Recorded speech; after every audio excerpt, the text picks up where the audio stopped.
नमस्कार दोस्तों। आज हम बात करेंगे एट्थ हाउस लॉर्ड अगर सभी हाउसेज में आता है तो किस तरीके के रिजल्ट्स देता है। एट्थ हाउस लॉर्ड अगर आपके फर्स्ट हाउस में आता है तो क्या रिजल्ट्स देगा। एट्थ हाउस होता है सडन इवेंट्स का, ट्रांसफॉर्मेशन का, आपका पेन एंड सफरिंग का, टैक्सेशन, इंश्योरेंस, मैन्युफैक्चरिंग, सर्जरी, इन सब चीज़ों को एट्थ हाउस रिप्रेजेंट करता है। एट्थ हाउस डेथ का भी होता है। तो जब eighth house Lord first house में आता है तो ऐसा व्यक्ति अपनी ज़िंदगी में बहुत सारे ट्रांसफॉर्मेशंस देखता है। कुछ कुछ टाइम पे ऐसे एक्सपीरियंसेस होते रहते हैं टाइम टू टाइम कि लाइफ के लिए बहुत ट्रांसफॉर्मेटिव रहते हैं।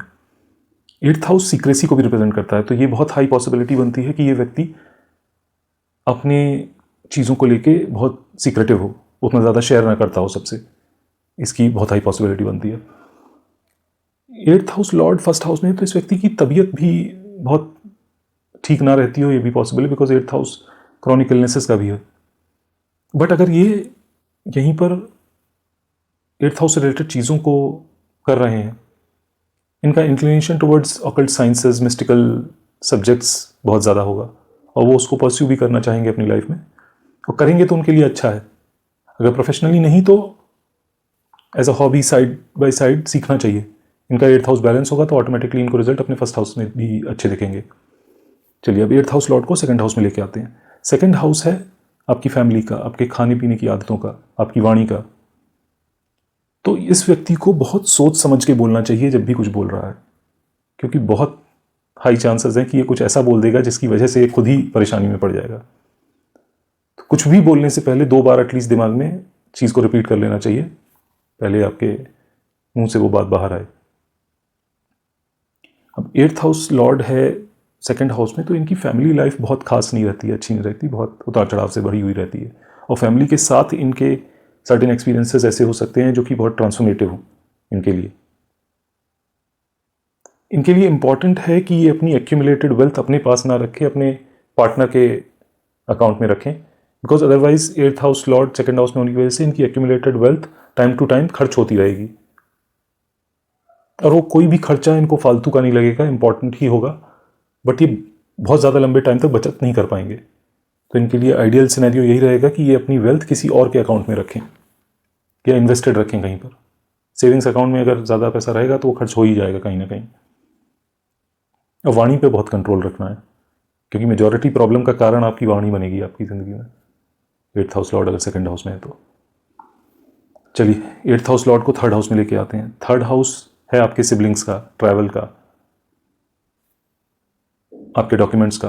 तो आपको अपने डॉक्यूमेंट्स को बहुत संभाल के रखना चाहिए, वरना आपको डॉक्यूमेंटेशन में हमेशा इशू रहेगा किसी न किसी चीज़ को लेके। एट्थ हाउस है आपके इनहेरिटेंस का, थर्ड हाउस डॉक्यूमेंटेशन का है, तो eighth house Lord in third house आपके इनहेरिटेंस के डॉक्यूमेंटेशन में आपको इशूज फेस करने पड़ सकते हैं। एट्थ हाउस इंटेंस इमोशंस को भी रिप्रेजेंट करता है, तो आपका जो रिलेशनशिप अपने सिबलिंग्स के साथ हो वो बहुत इंटेंस हो। आप जब भी उनसे बातचीत करते हो तो बहुत इंटेंस इमोशंस के साथ करते हो, ये पॉसिबिलिटी है। बट आपको ट्राई करना चाहिए थोड़ा सा कंट्रोल रखने का अपने इमोशंस के ऊपर, बिकॉज वो इंटेंसिटी हर कोई झेल नहीं पाता। तो अगर आपकी हाई इंटेंसिटी इमोशंस को आपके सिबलिंग्स नहीं डील कर पाएंगे ठीक से, तो वो डिस्टेंस बनाना शुरू कर देंगे आपके साथ। तो इसलिए आपको वो चीज़ थोड़ा सा ध्यान रखनी चाहिए। शॉर्ट ट्रैवल्स के दौरान ही आपको ऑकल्ट से रिलेटेड नॉलेज गेन हो, ये पॉसिबिलिटी, या फिर आप ऑकल्ट या मिस्टिकल सब्जेक्ट्स की नॉलेज गेन करने के लिए आप काफ़ी ट्रैवल करें, ये भी हो सकता है। चलिए अब एट्थ हाउस लॉर्ड को लेके आते हैं फोर्थ हाउस में। फोर्थ हाउस है आपकी मदर का, आपकी प्रॉपर्टी का,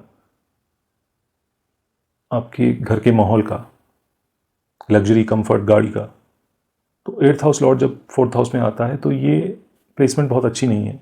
एक तो आपकी मदर को बीमारियां दे सकता है, दूसरी चीज़ आपके घर का माहौल बहुत पीसफुल नहीं रहेगा, कुछ ना कुछ लगा रहेगा जिसकी वजह से शायद आप परेशान ही रहें, ये पॉसिबिलिटी बहुत हाई होती है।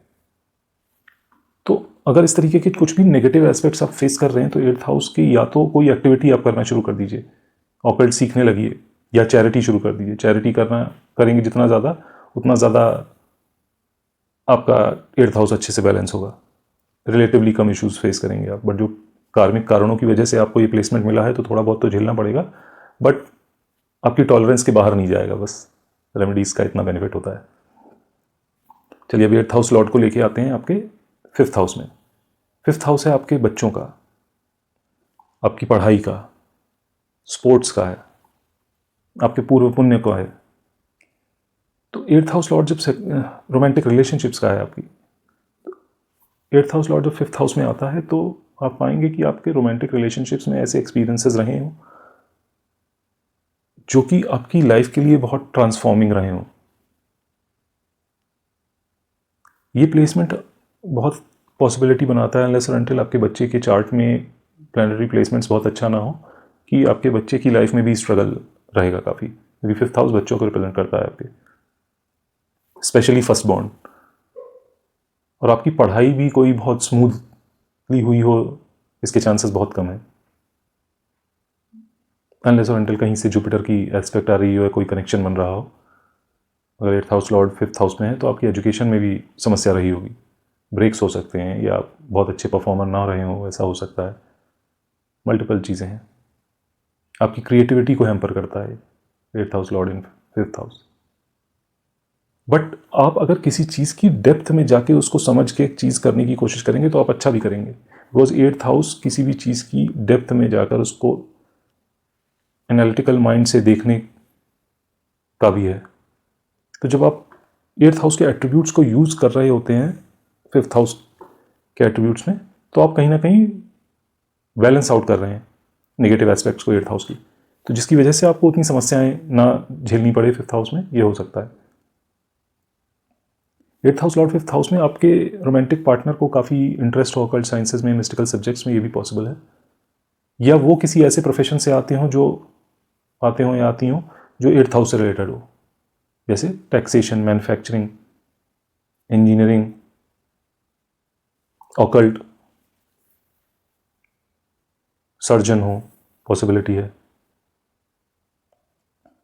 या किसी डेटा एनालिटिक्स टाइप की फील्ड में हो, वो भी 8th हाउस रिप्रेजेंट करता है। चलिए अब 8th हाउस लॉर्ड को 6th हाउस में लेके आते हैं। 6th हाउस है आपके जॉब का, डेट का, दुश्मनों का,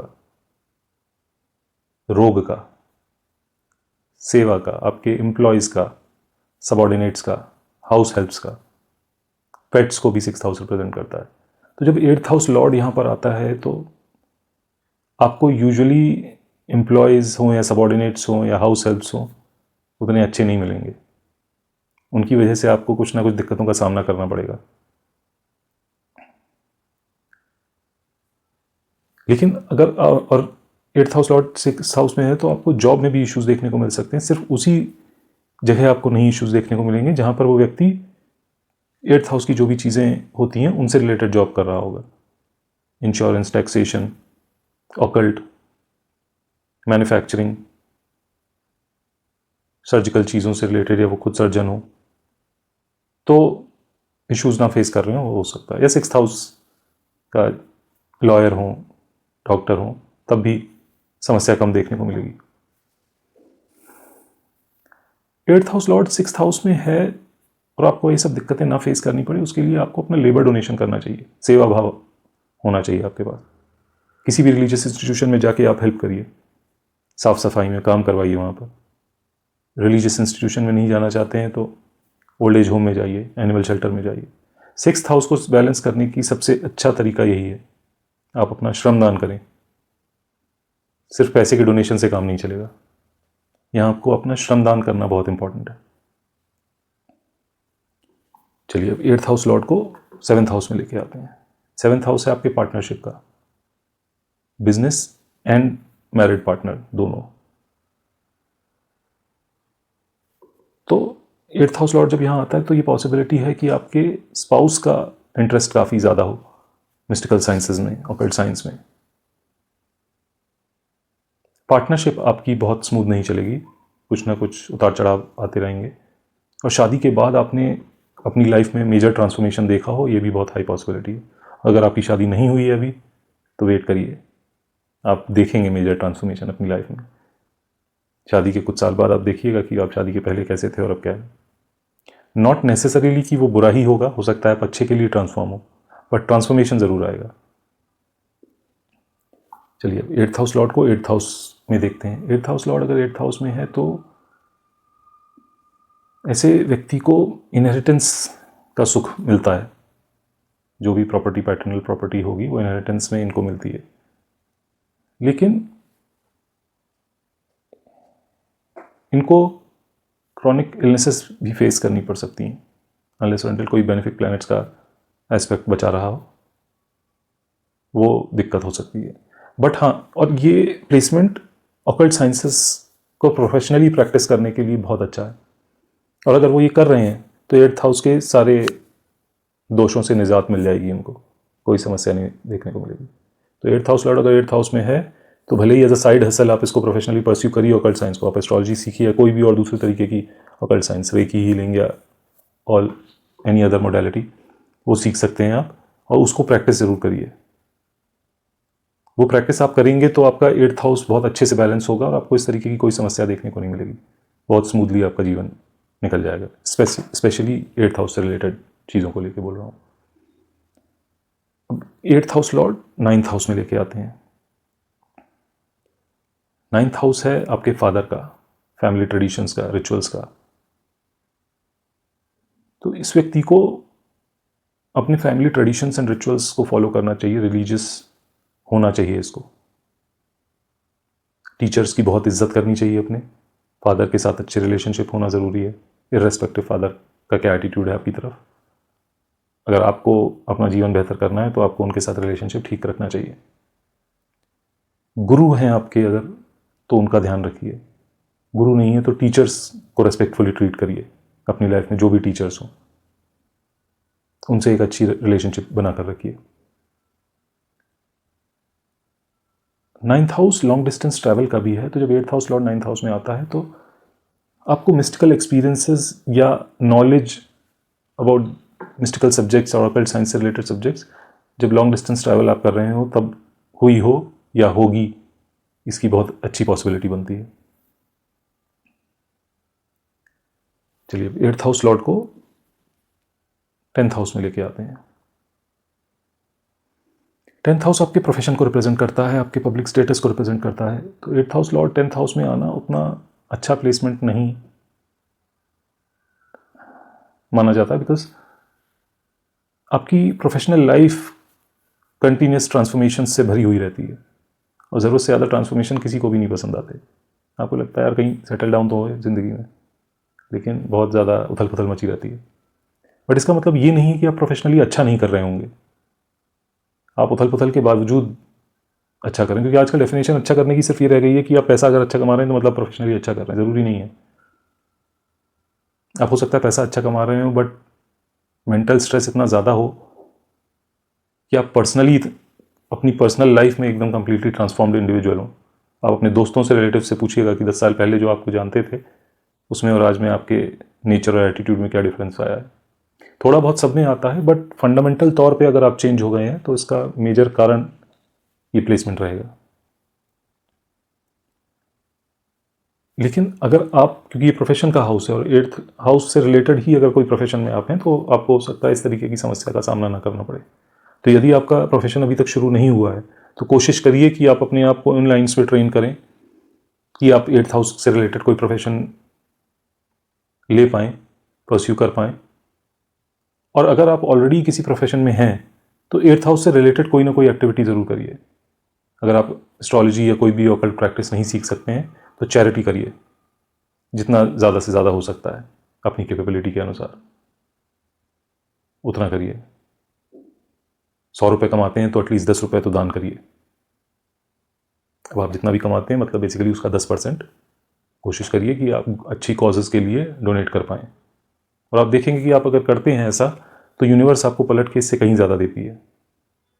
अब ये नहीं कि आज सुबह डोनेट किया तो शाम तक ही उम्मीद करने लगे कि हाँ यूनिवर्स ने कुछ दिया नहीं। समय लगता है चीज़ों में, बट अगर आप ये कंसिस्टेंसी रखेंगे इस चीज़ में तो आपको इसका रिजल्ट डेफिनेटली देखने को मिलेगा। चलिए अब 8th हाउस लॉर्ड को 11th हाउस में लेके आते हैं।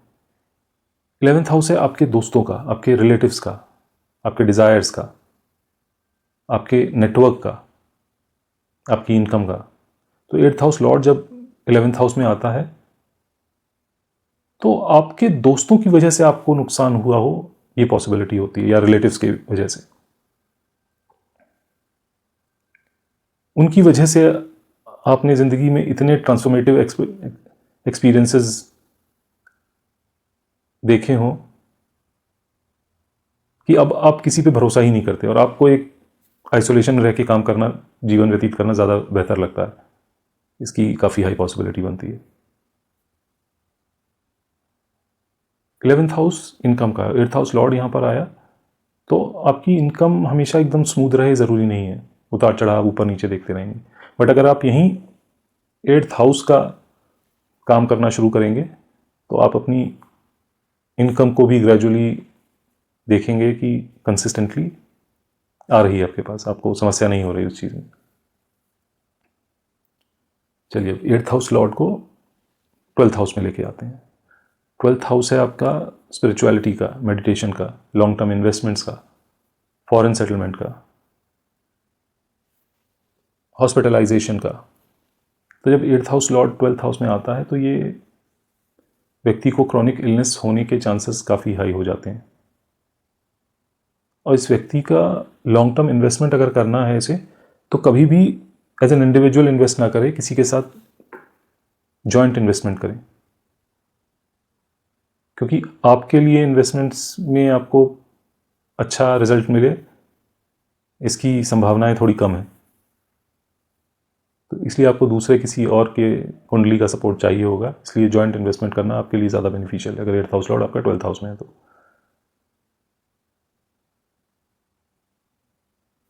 12th हाउस भी डोनेशंस का है, तो आपको डोनेशंस ज़रूर ही करनी चाहिए।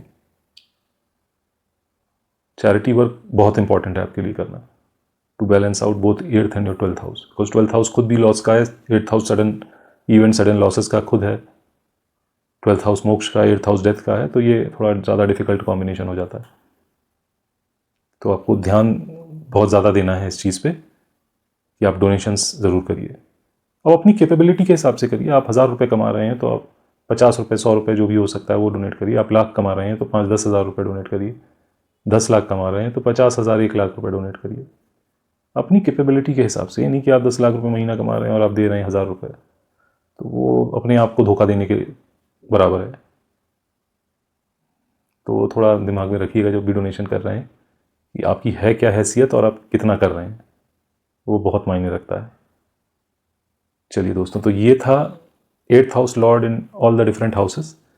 मैसेज कमेंट करके ज़रूर शेयर करिएगा कि आपको कैसा लगा ये इन्फॉर्मेशन, और आपने किसी भी प्लेसमेंट से रिलेट किया हो तो वो ज़रूर शेयर करिएगा, या आपका कोई डिफरेंट एक्सपीरियंस रहा हो तो वो भी शेयर करिए।